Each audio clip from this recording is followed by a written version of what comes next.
Arete, your favorite aspiring revolutionary here, a wandering author, reminding you that we are all the authors of our own lives. As always, my message remains the same: spend less, live more, earn your freedom with frugality. Today, we are in Bankhead National Forest, right in front of what's called the Natural Bridge for obvious reasons. So Bankhead National Forest is one of Alabama's 4 national forests, and it's also the home to Alabama's only national scenic and wild river, the Sipsey Fork. And today I'd like to talk about arete, which is a Greek concept that is related to personal excellence and virtue.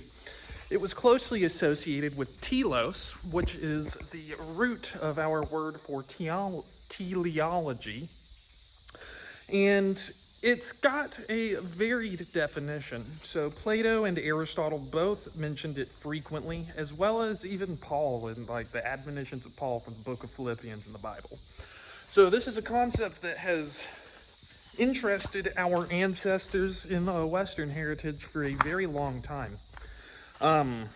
In the Homeric poems,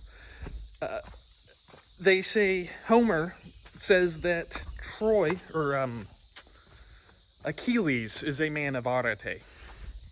And it's frequently connected with knowledge, because the Greeks believed that knowledge was the highest human potential, and it was the basis for which everything else was derived.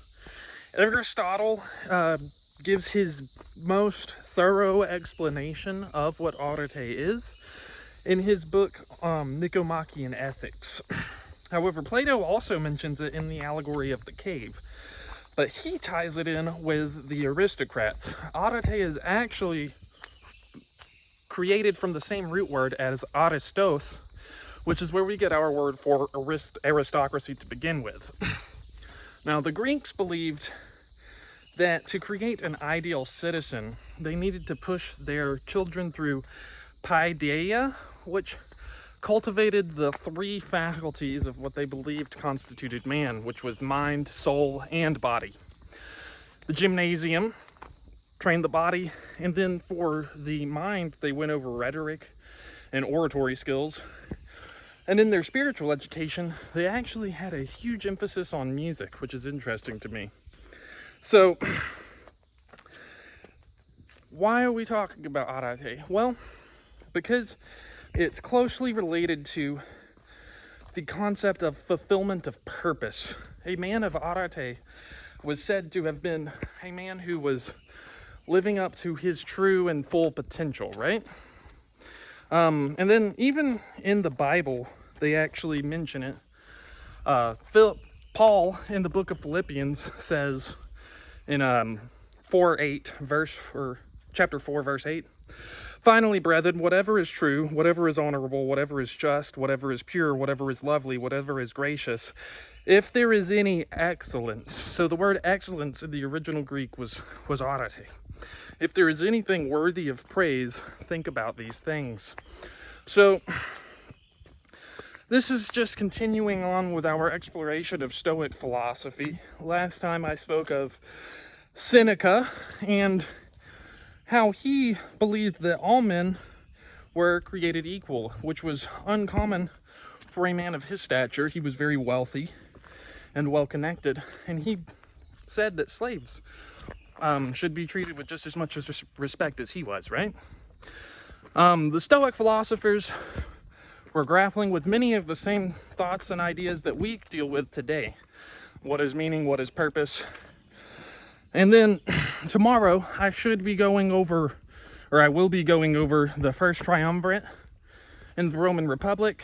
At the end of it, we're almost through the entire history of the downfall of the Roman Republic. We've covered about 2 generations worth of history so far, and we don't have too much longer to go.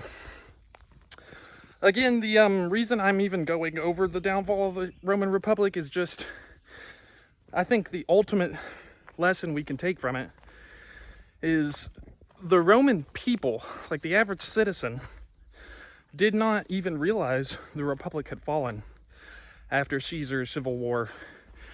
And like the time period that we today, our historians, say the Roman Empire began, The Roman people did not realize they had lost their democracy yet.